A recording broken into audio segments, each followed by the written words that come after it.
La cabane se situe proche des marais où le corps a été retrouvé. C'est à quelques kilomètres au nord. Tu quittes donc la route pour passer de nouveau dans un chemin de terre assez chaotique, qui t'amène face à cette cabane. En te garant devant, tu aperçois une petite cabane qui a été récemment repeinte, d'ailleurs, tu vois. Elle est plutôt jolie, mais avec quelques trous dans la toiture.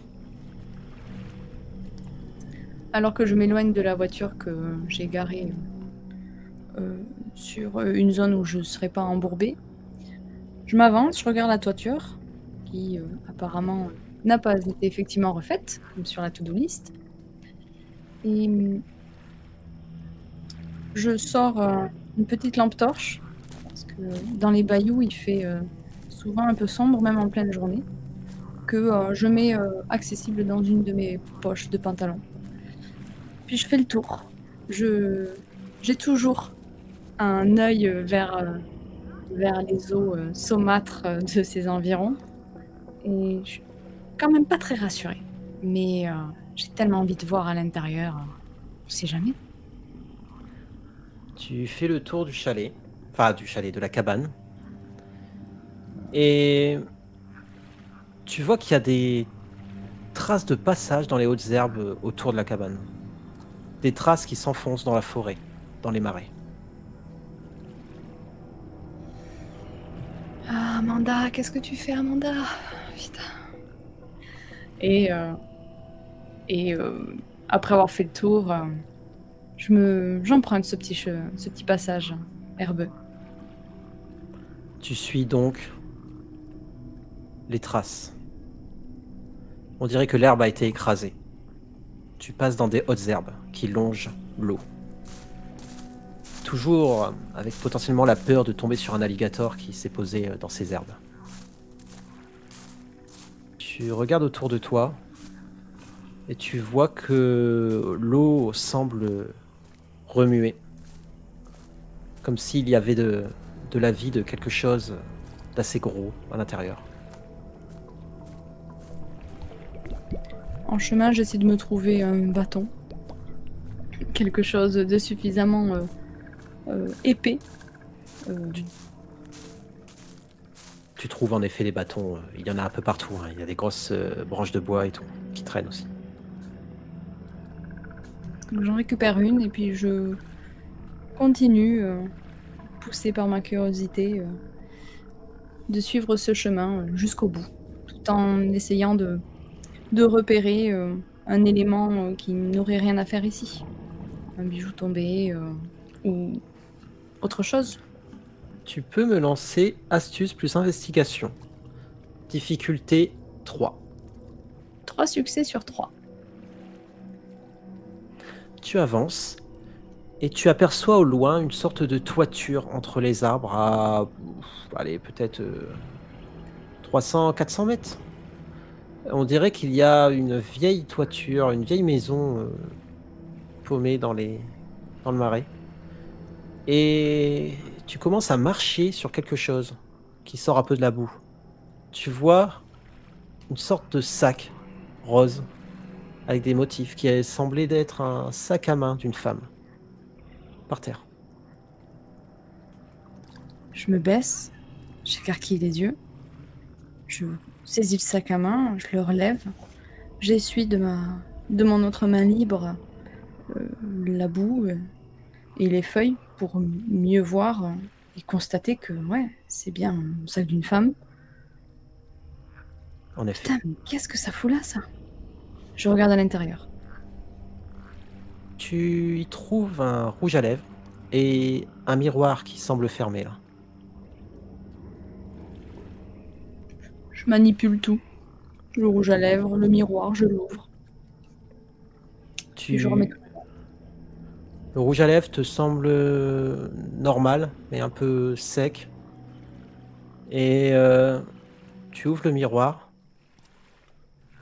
Et tu aperçois un homme trapu, avec une chemise de bûcheron, assez grand, à 10 mètres de toi derrière.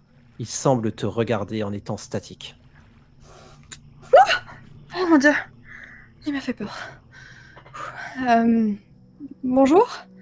Je me retourne, je mets mes mains contre ma poitrine. Je le regarde, je fais un petit pas en arrière quand même. L'homme Euh, l'homme se retourne, te tourne le dos. Il regarde le marais. Il prend une hache qui était cachée derrière les herbes à côté. Et tu vois qu'il part vers la droite. Il disparaît entre les arbres. Oh putain. Putain, le con. Mais qu'est-ce qu'il fout là, lui? Je sais pas si je dois avoir plus peur de lui que des systèmes allégatoires. Bon, allez, Amanda, on y part. Putain, putain, c'est quoi ce délire? Tu vas dans quel sens? Est-ce que tu suis les traces ou est-ce que tu vas du côté de là où était l'homme? Nulle envie de suivre le mec pour l'instant. J'imagine que... Enfin, j'imagine des trucs, quoi. Donc, je vais vers la maison. Tu suis les traces qui vont en effet vers la maison. En suivant les traces, tu aperçois qu'il y a un petit chemin vers la gauche que l'homme a dû emprunter et qui semblait se diriger du coup aussi vers la maison. Ça semble rejoindre le même endroit. Bon, ben, je vois pas d'autre endroit. Putain, faut que je continue. Qu'est-ce que je fous là? Et j'avance. En étant très prudente. Tu suis les traces. L'herbe semble écrasée. Cela te mène donc vers une barrière. Une vieille barrière remplie de lianes et de mauvaises herbes qui s'ouvre sur une cour. Dans cette cour se trouve une vieille maison abandonnée que tu aperçois, ainsi qu'une grange. Bon, il a pas l'air d'être là. Voyons, si j'avais enlevé quelqu'un et je voudrais la cacher, je l'installe pas confortablement devant la cheminée. Je vais voir vers la grange. Tu entres dans la grange. Tu vois que la toiture est pourrie. Tu vois que le bois se pourrit aussi. Tu aperçois de vieux outils qui traînent au sol, ainsi que sur les murs. Des vieux sécateurs, des vieux tournevis. Tu vois aussi une sorte de mezzanine en hauteur avec des bottes de paille dessus. Et une vieille carcasse de voiture qui est dans la grange, sous une bâche. Bon, il n'a pas l'air d'être là. Ah ben, voyons un petit peu ce qu'il cache. Et je m'accroupis à des moments, je me baisse pour éviter de frôler les bâches, tout ça. Je suis sur le qui-vive. Je tremble un peu, même si j'ai le courage d'avancer. Et je suis quand même pas rassurée.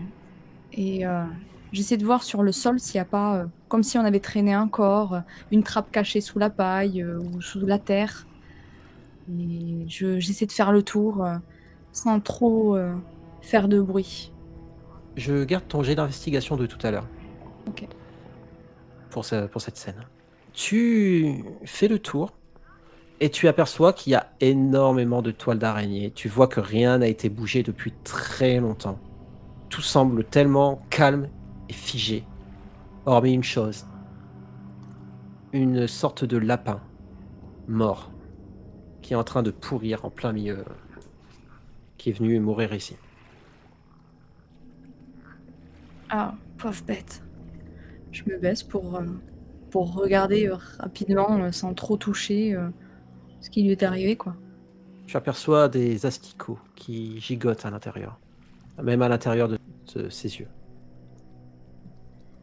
Hmm. Bon. Visiblement, lui, il a pas eu de chance. Mais à mon avis, le sac à main, j'ai toujours pas trouvé le propriétaire. Hey, il y a quelqu'un? Ta voix résonne. Bon. Je finis de faire le tour et si je ne remarque rien d'étrange, je vais ressortir de la grange et me diriger vers la maison. Tu te diriges donc vers la vieille maison. Tu vois qu'il y a quelques marches en bois pour monter dans la maison. Ça semble être comme du parquet que tu montes. Et tu arrives devant la porte. Bon, allez. C'est rien, Amanda. C'est un vieil ermite. Il est pas dangereux. Il avait juste une hache. C'est rien. Et je m'avance vers la poignée. Je me baisse et puis j'essaie de tourner tout doucement pour voir si c'est ouvert plutôt que de toquer. La porte s'ouvre. Tu entres dans un grand couloir et tu aperçois au bout du couloir une sorte de salon, mais tout est dans le noir. C'est alors que de ma main droite, je la plonge dans la poche de mon pantalon et je ressors la lampe et je l'allume un petit peu vers le bas, pas vers les fenêtres au cas où, pour pas me faire repérer. Et je fais attention, je suis prudente. Tu marches le long du couloir pour te diriger vers le salon. Tu sens un courant d'air. La maison a l'air vraiment abandonnée parce que le vent arrive à pénétrer à l'intérieur. La porte se ferme derrière toi. Oh, bon, c'est rien, c'est le vent. Allez, pourquoi ce gars avait l'adresse de ce fou qui... Putain, allez Amanda, reconcentre-toi. Alors, pour information, l'adresse était l'adresse de sa cabane de chasse à quelques mètres d'ici. C'était pas l'adresse de cette maison. C'est la cabane dont tu n'as pas été à l'intérieur. Tu as tourné autour avant de suivre des traces. C'est vrai.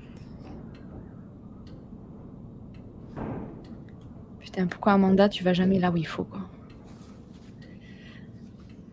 Je fais le tour, je balaye en fait de ma lampe torche les différents éléments, le mobilier de la pièce, pour voir si effectivement vraiment rien n'a été bougé depuis longtemps et si vraiment comme je le pense, en fait il n'y a personne qui vit ici, quoi.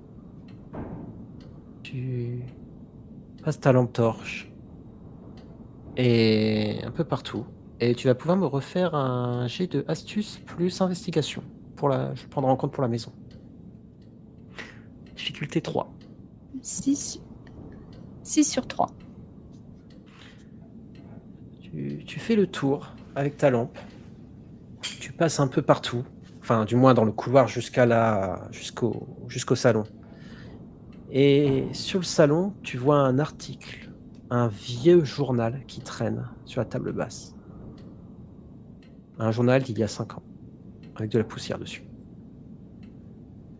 Je me baisse, je le saisis, et après avoir soufflé, je regarde. Tu vois un titre d'article avec une vieille tragédie d'un homme qui s'est suicidé. Cet homme habitait à cette adresse-là, et tu vois sur la photo qu'il s'agissait de l'homme que tu as vu dans les marais tout à l'heure. Waouh, ça c'est carrément bizarre. Bon, j'embarque ça. Je lève la tête et si je devine qu'il y a un étage, je presse le pas, mais j'ai quand même envie d'aller voir en haut, rapidement, parce que je commence à flipper un peu. Tu avances vers l'escalier et tu entends une sorte de chant.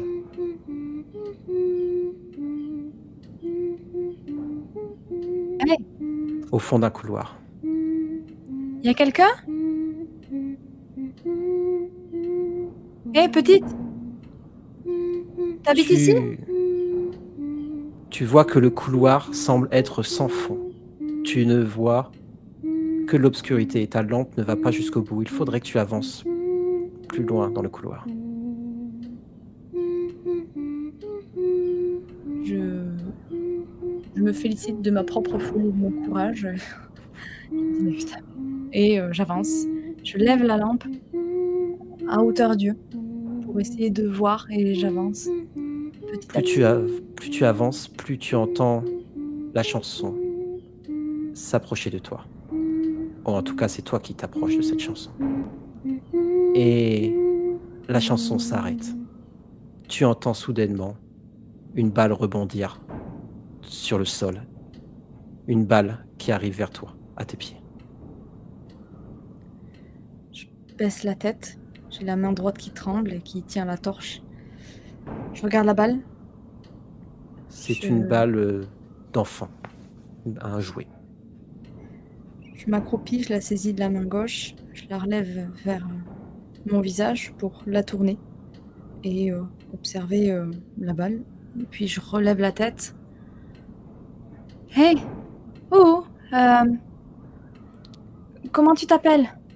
Tu aperçois une fille au fond du couloir, une sorte d'ombre qui te dit « Maman, tu veux jouer avec moi? Attrape-moi » Et tu vois qu'elle part vers la gauche. Elle s'enfuit dans le couloir. Hey! Non mais attends! Non mais... Putain mais... Qu'est-ce qu'une gamine fait ici? Attends-moi! Et je commence à presser le pas, d'instinct maternel revenant, pour suivre cette gamine, quoi. Tu peux tenter un dextérité plus athlétisme pour rattraper l'enfant. Difficulté 4. 2 succès sur 4. Alors que Très je suis bien. plutôt sportive. Tu cours dans le couloir. Mais c'est peut-être quelque chose, un instinct qui te dit de pas forcer, de pas courir. Tu n'arrives pas à la rattraper. Et tu arrives au fond du couloir, tu vois un mur défoncé en face. En travers du mur défoncé, cassé, tu vois des lattes de bois. Et si tu t'y penches, tu pourrais voir l'autre pièce. Tu vois qu'il y a des sortes de trous à travers ces lattes. Est-ce que le bois a l'air rongé par la vermine? Est-ce qu'il a l'air d'avoir été défoncé? C'est un peu la question que je me pose, quoi, en avançant. Et bien évidemment que je vais essayer de regarder de l'autre côté, mais toujours prudente, malgré l'inquiétude que j'ai pour cette gamine et le stress que j'ai avec toutes ces histoires que j'ai entendues. Ces gens qui parlent de vaudou, de mort, de renaissance. En t'avançant vers le mur, tu aperçois qu'il y a, le long du mur, il y a 3 sortes de trous un peu dedans où tu pourrais regarder. Lequel regardes-tu en premier? Le 1, le 2 ou le 3? Le 2. Tu mets ton œil dedans. Tu aperçois de l'autre côté qu'il fait sombre, mais tu aperçois dans le fond de la pièce un homme de dos. Et cet homme, tu le reconnais directement, tu l'as vu en photo, il s'agit de Richard Damon, celui qui a été retrouvé mort dans les marais. Il est de dos, la face vers le mur, il ne bouge pas. Et tu vois qu'il se met à commencer à partir vers la droite. Oh putain! Je me retire de l'encart où j'ai regardé, j'ai le dos collé au mur, je me tiens contre le mur par la force de mes jambes et je dis putain, qu'est-ce que c'est que ce délire? Waouh! Et du coup, je regarde sur l'encart, sur le petit trou à droite, le plus à droite. Le plus à droite, vers là où il allait. Mm. Tu commences à te pencher vers donc le 3e trou, celui qui est tout à droite. Et tu aperçois son œil rouge, globuleux, regarder à travers le trou. Te faire face. Je mets la main devant ma bouche, je recule, et pareil, je me décale. Je ne fais plus aucun bruit. Je suis immobile, tétanisée.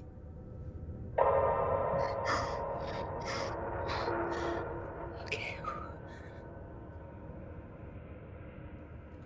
Tu entends quelques bruits de pas à l'intérieur.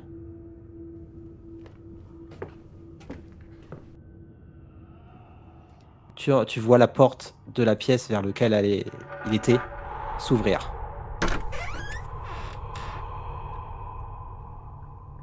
Le plus rapidement possible, si je ne vois rien qui sort de cette porte-là, je me décale et j'essaie d'aller dans une pièce adjacente pour m'éloigner le plus possible de ces bruits de pas. La pièce adjacente est une sorte de salle de bain. Et tu peux avoir accès et tu peux voir sur le couloir cette porte. Et tu vois que rien ne sort. Et tu n'entends plus de bruit.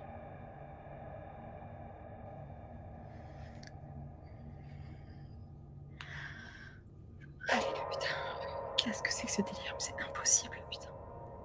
Il y a un truc pas net, il y a un truc pas normal ici. Est-ce que tu me permets de faire un jet un peu spécial? C'est un jet de... C'est sentir le surnaturel. Voilà, c'est ça. Astuce et occultisme. 2 succès sur 2. Ok. Tu utilises donc ta capacité à sentir le surnaturel. Qu'est-ce que tu ressens à ce moment-là? Tu sens que quelque chose n'est pas normal. J'ai la chair de poule, mais surtout un frisson, quelque chose de glacial qui longe de bas en haut toute ma colonne vertébrale. Mais tu es quelqu'un pourtant de rationnel. Tu n'as jamais eu affaire à quelque chose de surnaturel. Mais tu as toujours senti que ce genre de choses se déclenchait dans des moments vraiment ou des endroits vraiment qui te mettaient mal à l'aise. Tu ne sais pas ce que ça signifie réellement encore. C'est la première fois que tu le sens aussi fort. Waouh, putain, qu'est-ce que c'est que ce truc? Allez, avance, ma belle, avance. Et du coup, toujours en essayant de détecter les pas pour ne pas me diriger vers, j'essaie de me concentrer sur cette sensation et voir si elle me guide. Ou au contraire, je vais suivre mon autre instinct et visiter une autre pièce pour essayer de trouver la gamine.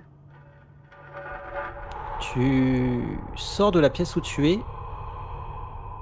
et tu peux faire soit demi-tour, soit aller visiter les seules pièces que tu n'as pas encore visitées en bas. Il s'agit donc de la pièce qui s'est ouverte,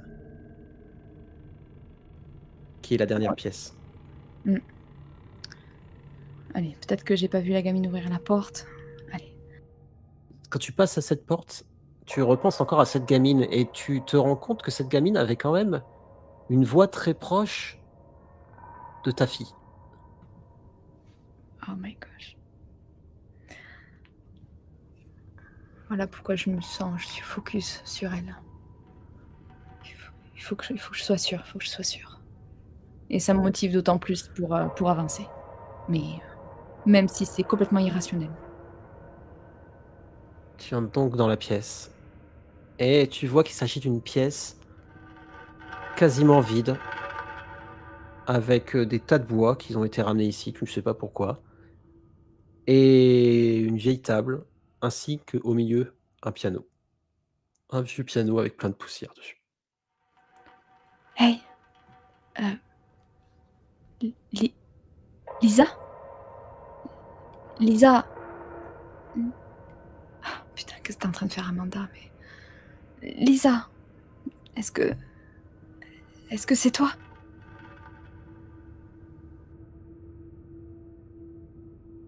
Et j'avance dans la pièce, je me dirige vers le piano. Je suis, j'observe tout, et en même temps, je suis complètement confuse.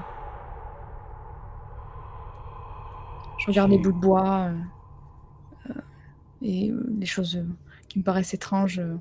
J'essaie de rester focalisée tu sur ce avances qui donc Mm. au milieu de la pièce. En observant les bouts de bois, tu ne trouves rien d'inhabituel. De vieilles toiles d'araignée sont dispersées un peu partout dans la pièce. Et tu vois un rat qui passe entre tes pieds, comme il fuyait quelque chose du couloir, et qui va se cacher sous le vieux piano. Oh, putain. Et je lève mon regard vers dans la direction opposée où allait le rat, juste pour voir ce qui lui a fait peur. Et je pointe ma lampe torche dessus. Tu éclaires donc l'entrée du couloir d'où tu viens.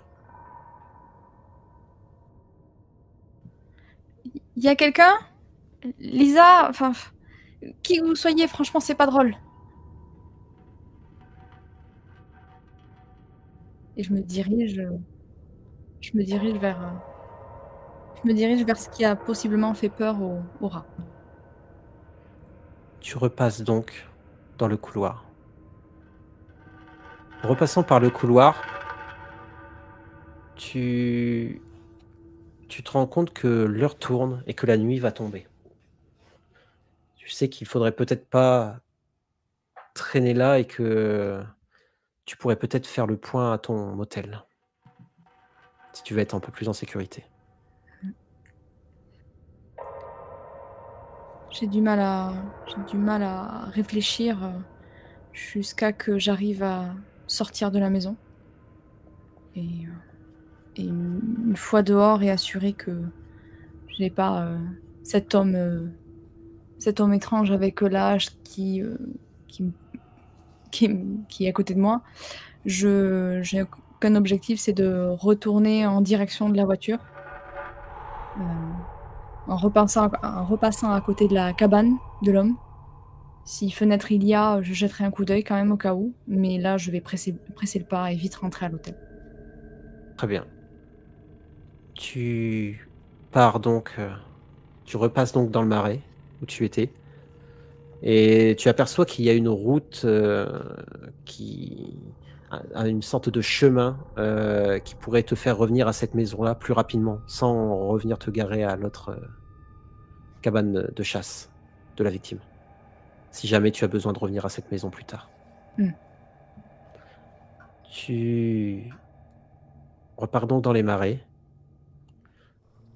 et pour rejoindre ta voiture et tu reviens à la cabane de chasse. La nuit ne va pas tarder. Je traîne pas. Je fais le tour, si carreau brisé, j'y cale ma lampe torche, je regarde ce qu'il y a, je me dépêche. Et s'il y a rien, je retourne à la voiture, direct. Très bien. Tu jettes un coup d'œil très rapide. Tu aperçois encore des trophées de chasse, des affaires à lui qu'il avait laissées, des habits, etc. Et du matériel de barbecue aussi, mais tu vois pas de choses particulières. Tu sais qu'il venait là de temps en temps, quoi. C'était son point de chute dans les marais.